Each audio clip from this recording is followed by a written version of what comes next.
Hi, welcome back to the Obsidian Mirror podcast.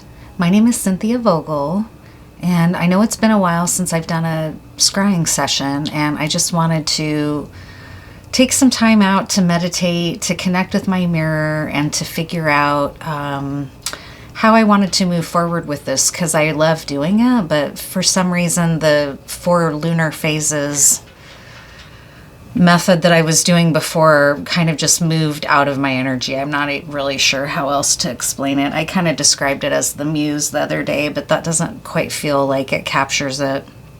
Regardless, though, I'm back because as I've worked to kind of understand like how I might continue this on my channel, I started realizing, and as I was kind of cooperatively meditating with my mirror, that I should make it an altar. I maybe should scale back the frequency.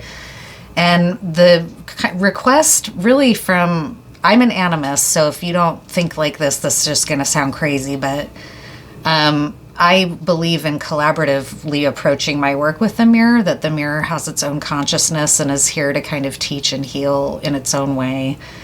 And surprisingly, I don't know why this surprises me, but it does. Its request was to do kind of more of a personal session for someone's story. And then the way it was kind of elaborated on or expanded on this morning when I was getting ready to set this altar up was like a fairy tale. So my ancestry is Western and Eastern European, and the Grimm's brothers kind of immortalized folk story in their fairy tales that a lot of people in the United States grew up with, whether they have that ancestry or not. And it was showing me that a lot of the reasons why those fairy tales have resonated so much with everyone is because they capture kind of universal struggles that people face, especially people who have limited means, for example, jealousy, envy, chaos, order, hierarchy, power, hunger, all that stuff. Those are very survival-based human themes that everyone connects with. And especially the relational parts, the relationship parts. So anyways, that's kind of what came through, was like working with my ancestry around that kind of folk story tradition and gazing into the mirror as someone's personal story, but still, even though it's someone's very personal story to some extent, it will have universal themes that whoever might be catching it in this collective, it will also have use for them to kind of think on. So this is the first one. I'm honestly, if I'm just being real, I'm a little bit nervous for whatever reason, just because some of this work, even though I've been working with this mirror for a while now, some of the work I'm learning alongside you. I'm entering into this process with the mirror in a vulnerable way alongside you, the viewer or the listener. And I already kind of made a decision with myself that if I didn't feel good about how this came out today, that I wouldn't post it. But I feel proud of the altar. I think the altar looks very beautiful. Feels good energy so far. There's some construction going on outside in the distance, so hopefully that's not too distracting. And now I'm just going to kind of go ahead and set the intention and open the mirror for someone's personal message that will be helpful for them to receive at this time on a soul level. This is timeless, so whenever this reaches you, my intent is that it will have relevance for you. Sometimes they may be on a lunar phase, sometimes not. Sometimes they may be eclipse-based or equinox-based or solstice-based, but often not. Like today, I don't think there's necessarily anything particularly relevant, at least not that I was aware of when I sat down to do this. I just felt the intuitive nudge to do it. So thank you for being here, and I invite you to check out all the rest of this playlist. I've done a lot of work already around my obsidian mirror, and I speak to what it's like to work with an obsidian mirror and some of the history of mirror magic and mirror scrying earlier on in the podcast, if that's of interest to you. So now I'm just going to kind of open up my mirror, and we'll see what comes out. I thank you again for being here and for listening. And if you like my work, please like, subscribe, and come back for more.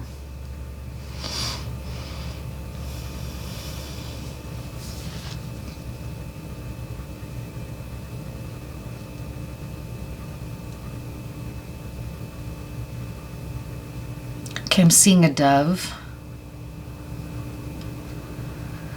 A dove that's in flight. It's about to perch, and it actually looks like it's a white dove. So in kind of the excuse me, the way that you would imagine white doves flying in the sky in that kind of peaceful symbolic way that they do. It's very beautiful.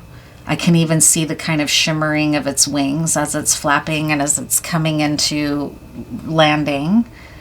And it looks like it's landing on someone's perch, and this might be somebody who keeps pigeons on a rooftop or that keeps birds in some way. I have a bird. I have a little rescue conure. He's a green sheet conure named Stevie. So you might be somebody who's interested in doves or keeps pairs of doves or pigeons in some way. You might have mourning doves, or this could also mean something about carrier pigeon, like communication, messages coming in. A flock of birds is about communication and surveillance, and other tarot, and other cartomancy decks like the Lenormand.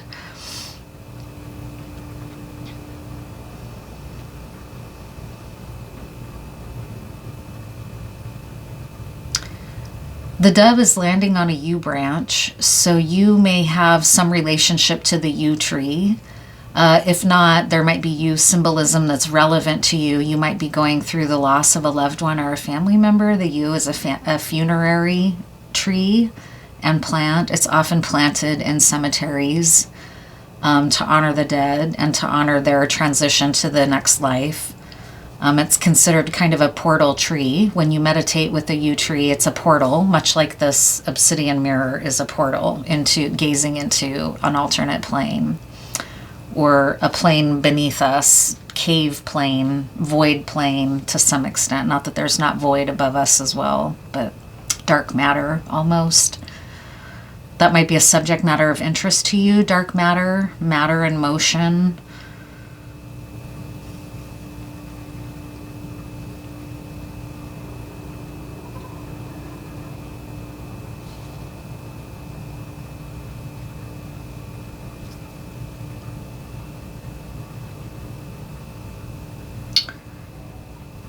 I'm seeing a cormorant.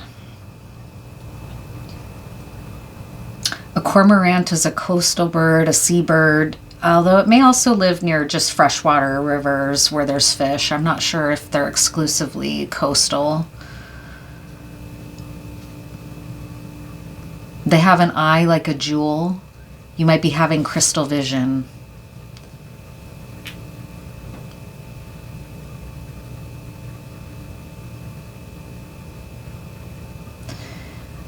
The cormorant is a symbol. It's a totem, and it's a symbol of sacrifice in some areas. And there's actually a community, I don't know if it's somewhere in Southeast Asia or in China. I can't remember now. There's a river in that part of the world where people fish cooperatively with cormorants, although the word cooperative is a little bit debatable. The cormorant really is in servitude, right, to the person who's fishing.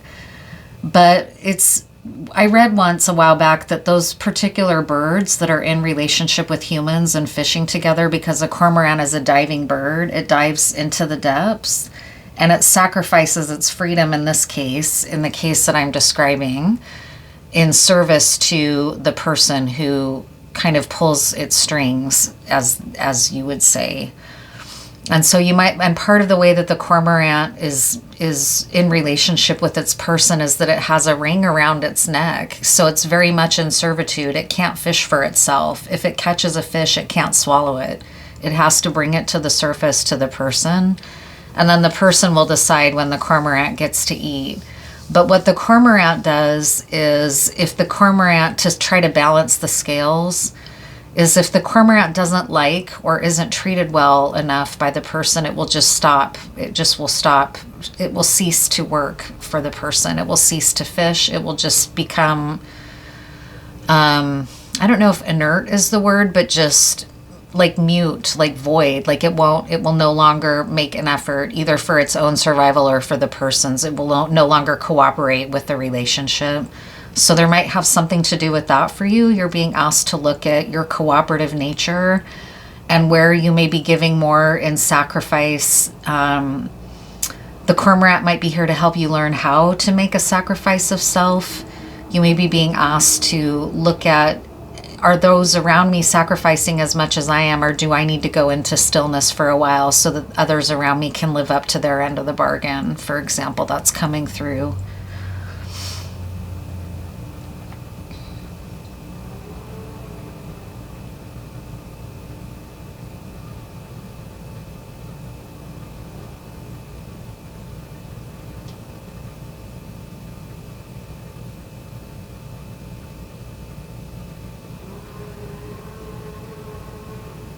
I'm seeing an eye with a ring around it. Almost like Lord of the Rings. Or the eye in the sky. Third eye.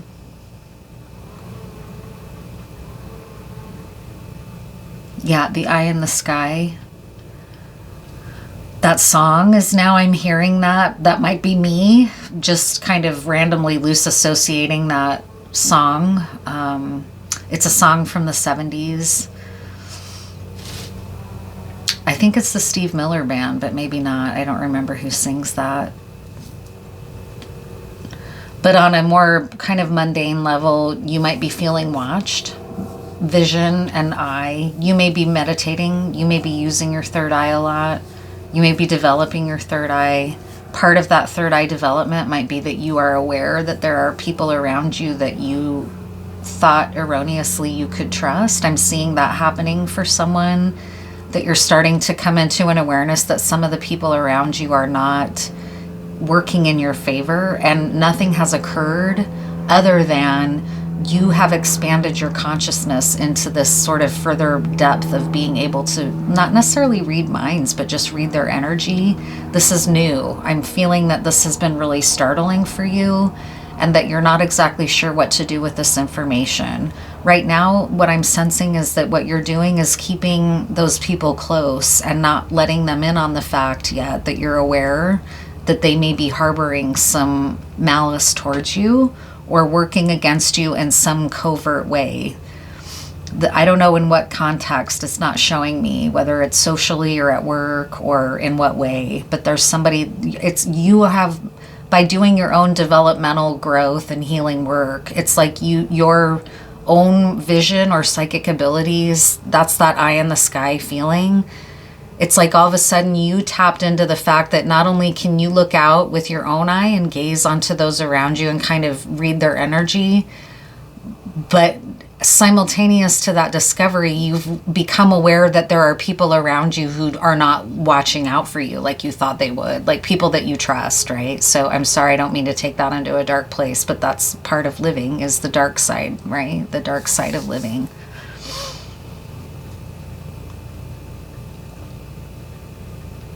I'm seeing a flight, a plane.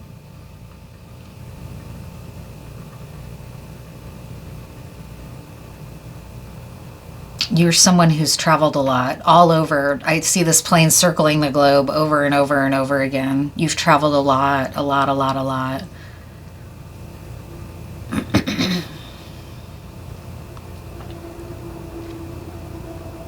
It almost is feeling like this plane never touches down. Like you might have trouble grounding yourself or the energy of your own life, like in a larger way, in the greater way that your life intersects with those around you and the environment around you on this plane. I'm seeing chains, which is weird. That's like the opposite. Like instead of not being tied to anything, then there's like the opposite. So not being tethered at all, feeling completely untethered, to then chains. So you might be struggling to know, how do I find the balance between freedom and connection? I don't want to be alone or untethered all the way, but connections have often felt confining, or there's some sort of entrapment feeling, like maybe connections with others have often been to your detriment or at cost to you. unbalanced, right? That came up earlier.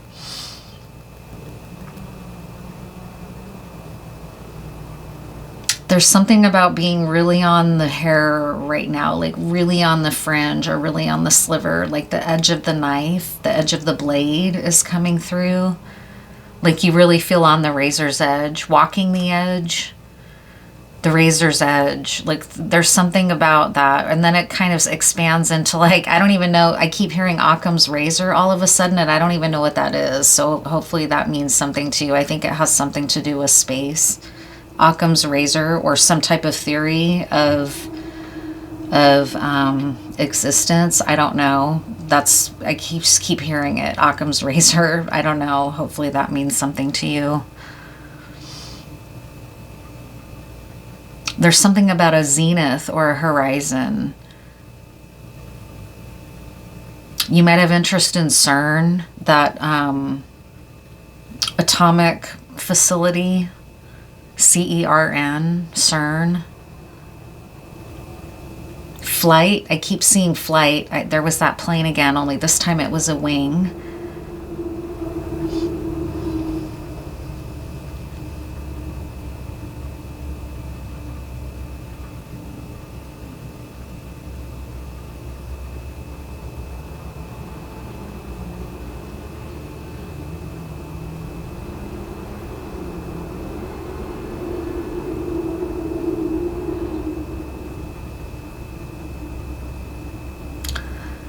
This sounds random, but there's a walrus with a monocle. I'm looking at a walrus with a monocle. Oh, I had a walrus show up in another scrying session I did a few readings back, maybe in this playlist, I think. I can't remember now where he came, because a lot of times if I do a reading, it just comes in and out and I don't remember it really anymore. But I remember that a walrus came out recently in another reading. I read up on walrus energy after that layout and learned a lot about them and their spirit qualities. So that's something that has use for you. They're very loving and protective, I believe, if I remember right. It's a little bit blurry of a memory. The monocle has something to do again with that eye. Like it keeps going back now and forth between the monocle and the walrus, and the monocle and the walrus's whiskers, and the monocle, the eye. Now it's turning into a fish, a tortoise, the mouth of the tortoise.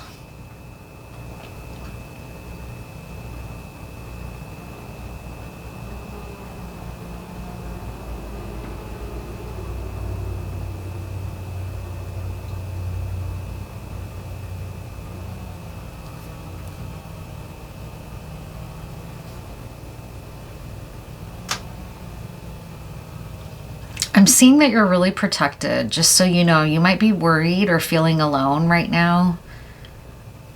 Ayers rock, I don't think that's the contemporary way of describing the rock. I wish I knew the name of the rock, but the famous rock in Australia. You might be in Australia, the continent of Australia. So Dreamtime might have relevance for you, because Dreamtime imagery is coming through, like interpreting the stars through Dreamtime, through the original people, and the traveler energy of Dreamtime energy that's coming through. Stars, the serpent, that rock.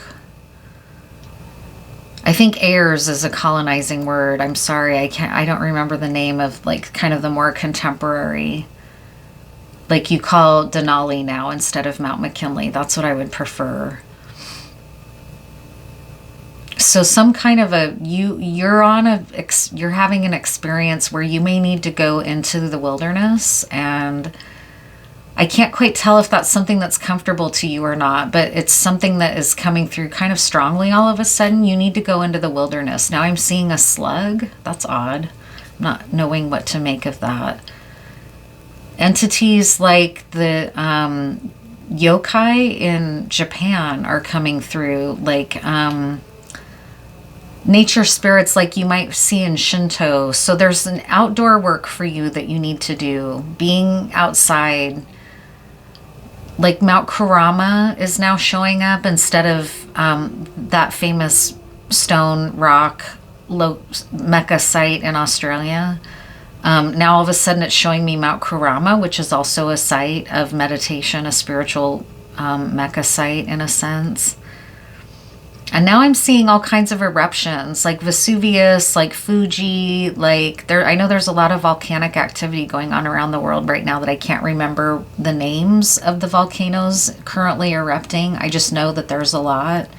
I grew up around a volcano, Mount St. Helens. In fact, I have a music box depicts Mount St. Helens, and the plume is made out of Mount St. Helens ash glass. And I kept having this thought in the beginning of this that I would bring that in to this altar somehow, but I couldn't quite figure out how it would fit. So but obsidian is a volcanic stone. So there's something about volcanology or the volcanic activity right now that has resonance for you. Like it might be worth a journey if you can swing it. Not everybody's in the luxurious position of being able to travel, but if you can travel, there might be spiritual benefit to you going to the site of one of these current actions, not where I'm not suggesting you go into danger. I'm just talking about going where you can observe safely and have some kind of, like at one point, or sometimes you can do that in Hawaii, for example. You can observe the volcano from a distance on the Big Island, and it's pretty powerful. And there's something like that coming through, or that having a volcanic energy around you is going to help you. Pele, all of a sudden Pele. So now the Hawaiian Islands are coming through. There was that horrible fire not long ago on Maui. Pele has meaning here. That's happening.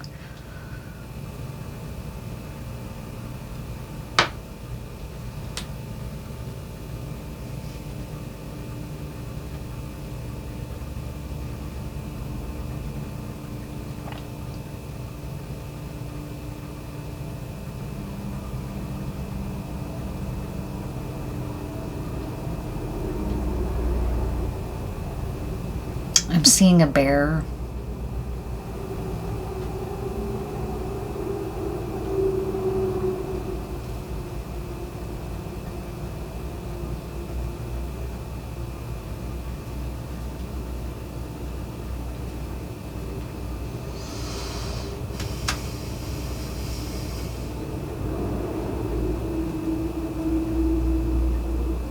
I don't know what's happening. I can't quite pick up on it. I'm sorry. There's something about this bear.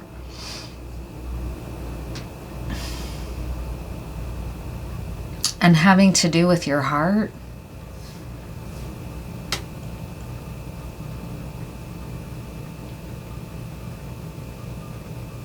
It might have to do with you and a child. That's kind of coming through. Like if you ever, whenever we imagine a fierce mother in nature, a bear is one of the most obvious, if not the most obvious example that comes to many people's minds is a mother bear, because mother bears are famous for their aggression and their willingness to protect their young. There's something about that here. And it's also kind of coming through like a warning. So I'm not trying to scare anyone, but there has something to do with a parent and child relationship here that maybe is coming through like a warning. Let me see if I can figure out something about that.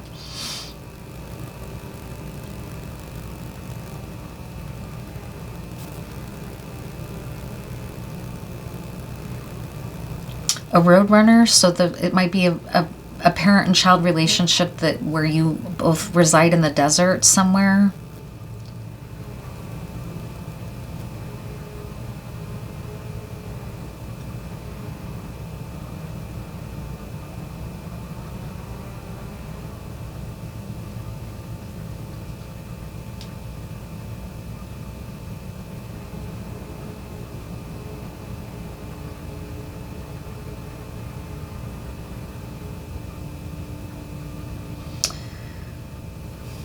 I'm picking up on somebody who has a gifted child.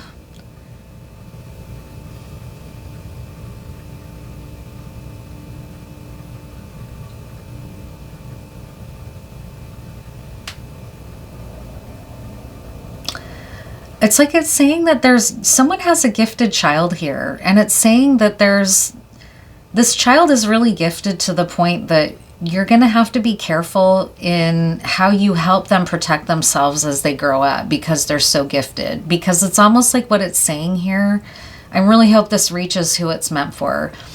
What's coming through is that it's almost what it's saying is that there are people around this child that once they start realizing how brilliant this kid is, they're going to start seeing dollar signs almost. You know what I mean?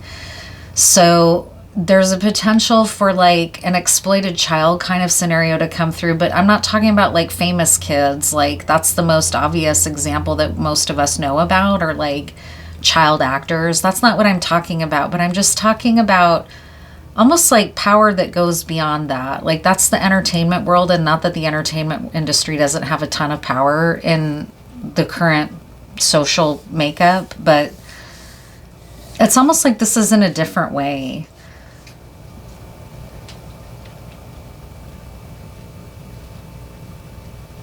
Like this child's gifted in a different way. I don't really know what it is. It's something about like physics or matter in motion or some type of, but that could also verge into like shamanism. And so I'm not exactly sure what's going on. I'm just hoping it'll reach you. You have a gifted child. And it's going to ask a lot of you, because honestly, there's something coming through here too. And this is not to criticize you. I say this with complete compassion and empathy because I've been a step parent. I'm not a parent. I haven't ever given birth, but I've parented children. So I know the experience to some degree. And I really don't say this with judgment, but this child is really gifted, and there's going to be points where you might even feel envious of your child. And so you're going to have to kind of watch out for that and kind of figure out, how am I going to navigate that? Because your child might get recognition that you've never gotten as a person to some degree, right? And our egos, that's a challenge for us. We're human, we're vulnerable, we're flesh and blood, right? Like that's something that's coming through. Sorry. That's certainly not expected. I really hope this helps someone. It's kind of showing like, give them the form and the structure for their own mind and gifts to take flight. But otherwise, your goal here is to protect them and shield them, but not try to control them or carry out your own ambitions through them in a way. I mean, it's something that I think all parents are vulnerable to an extent.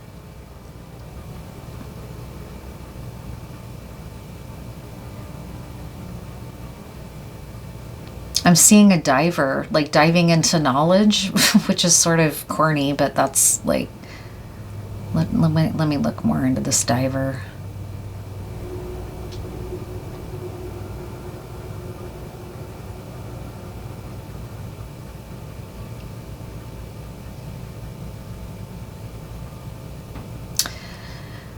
Yeah, okay, I'm seeing this. So this is specific, and this is what this was intended to be for, but this is true for your kids. Like if you have anyone who has a gifted child can benefit from this, or really keeps you on your toes kind of kid.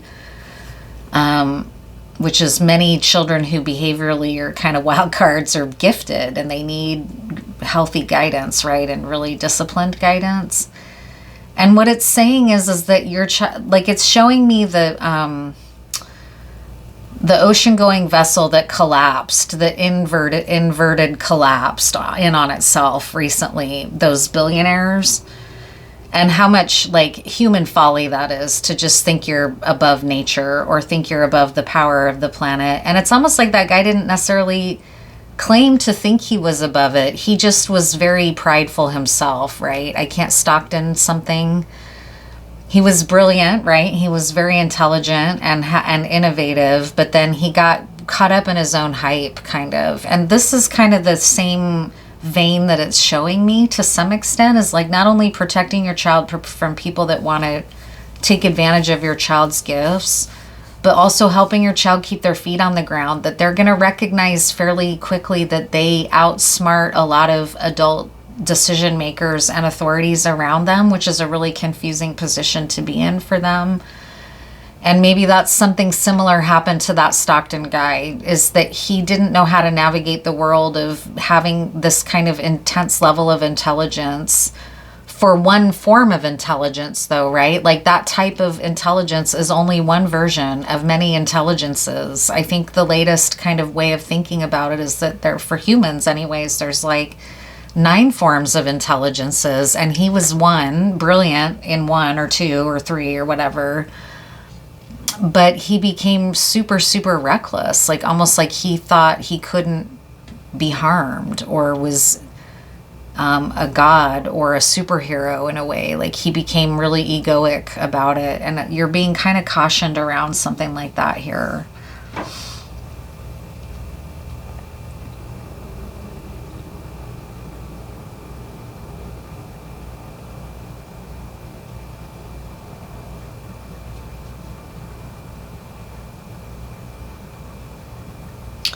There's a sugar spoon here I'm seeing. Sugar, and then it's showing me kind of the granulated nature of the sugar, like crystal. It's partly just the shimmering surface of the mirror, but that's why people gaze into mirrors, because of that surface interplay. And it's very much showing me a spoonful of sugar, so that might have meaning for you, Mary Poppins the musical. And also just the practice of helping children take medicine with sugar. So again, there's the child theme. Like that might be advice on how to help your child around stuff like that, is to gently and sweetly guide them. Don't shame them when they start getting cocky. Just remind them about the importance to remain humble, maybe through story. That's one example. Not belittling them, not cutting them down to size, things that hinder their confidence, but things that help them understand the wisdom in understanding that they don't and will never understand everything in the human experience.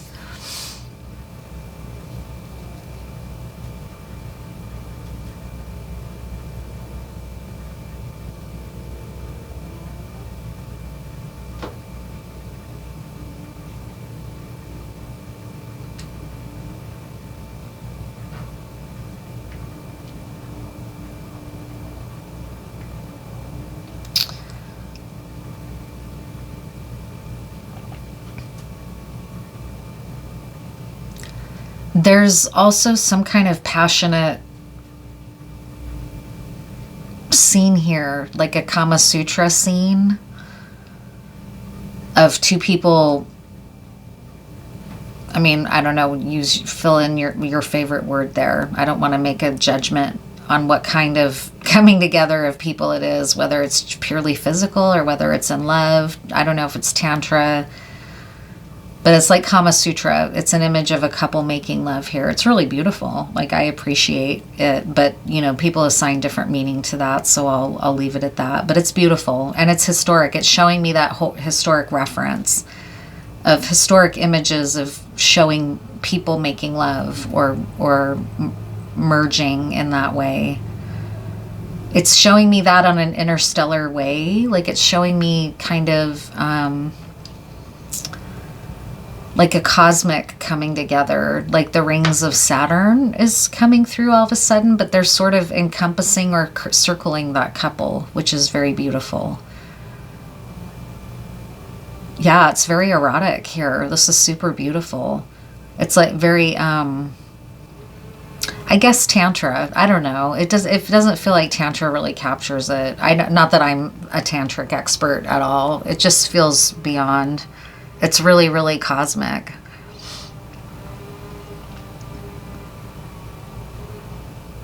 And now I see a scarab.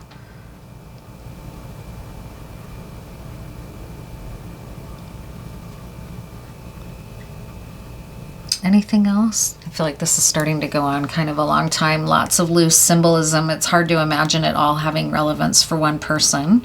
But that was sort of my understanding, that this was definitely going to specifically be one person's reading. And then for other people, it will have meaning like a fairy tale has meaning, or like a folk tale, a folk story, a teaching story, right? What else? Anything else?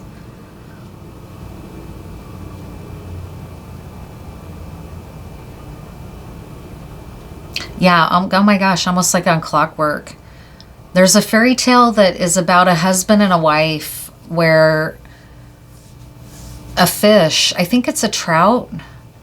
Yeah, oh my God. And these fish showed up in my dream the other night. This is perfect because this is dream-based work, both in my own psyche and on my channel. I've intentionally made it dream-based in relationships, right? And there is a fairy tale that I've known of since I was a kid. It's about a husband and a wife couple. They're a poor couple. Somehow they have a trout that starts granting them wishes. And in this tale, it's the wife that's kind of the one that takes it too far and that takes this gift and this precious gift of this trout for granted and asks for more and more and more, like greed-based. It's a tale warning you about greed. For some reason, that fairy tale is going to have meaning for you and instruction. Maybe tying into this gifted child, but maybe it's about something else. Maybe it's about the relationship to the child's other parent. I don't really know. I just know that as I'm describing fairy tale and Grimm's fairy tales and folk story and learning through story, that's what came through was that trout story. You would have to Google, because I can't remember the name of that fairy tale. But I think if you Google fairy tale, couple, fish, wishes granted, right? Something like that, you would find it. If I find it, I'll drop a name to the title of that fairy tale in my in the comments.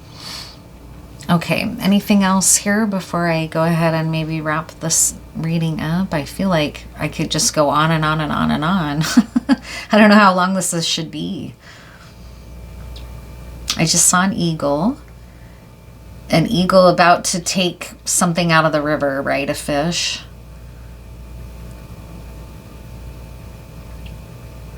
Really powerful. It's like really emphasizing the power of that moment right before the strike, right before the eagle lands that fish again. So there's something about the fish here, catching the fish.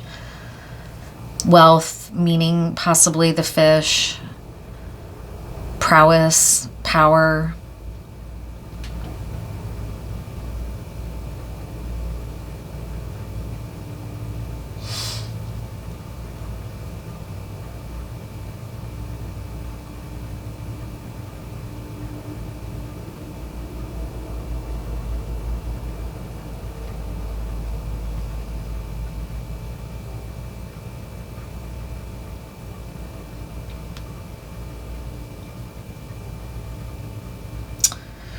Okay, now I'm seeing the growth or like a follicle in the skin, and this is going to kind of wrap things up here.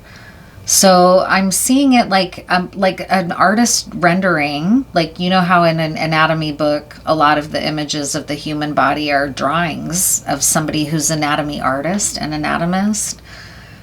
And I'm seeing an anatomy drawing, and it's either showing me a tooth, the root of a tooth, and teeth are often used in magic workings.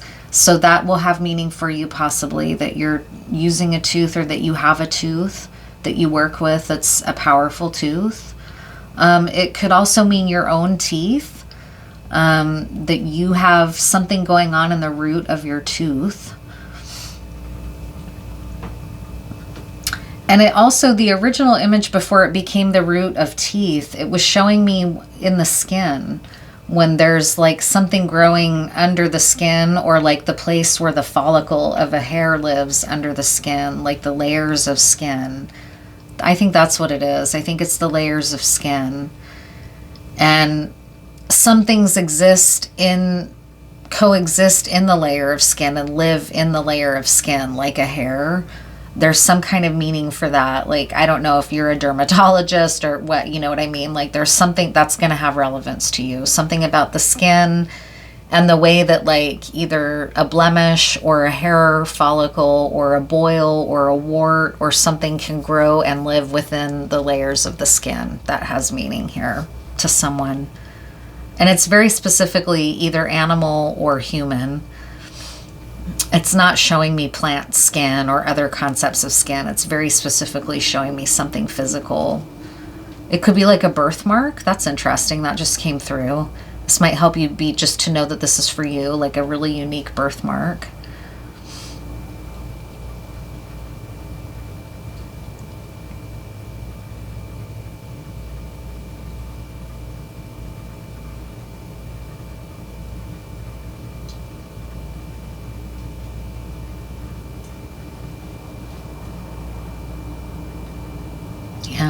Okay, I think that's it.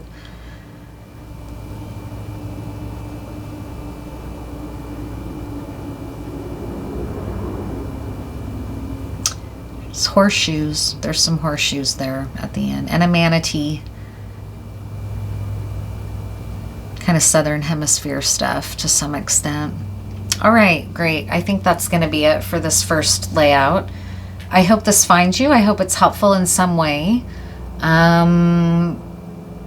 Let me know if any of these archetypes have personal meaning for you, and in what way. I would love to hear in the comments. Like, or if while you were listening, if you had other things come to your own mind's eye, because that's a form of scrying and like shared channeled energy, right? So if you had things coming through your own third eye while you heard me talking, please share in the comments.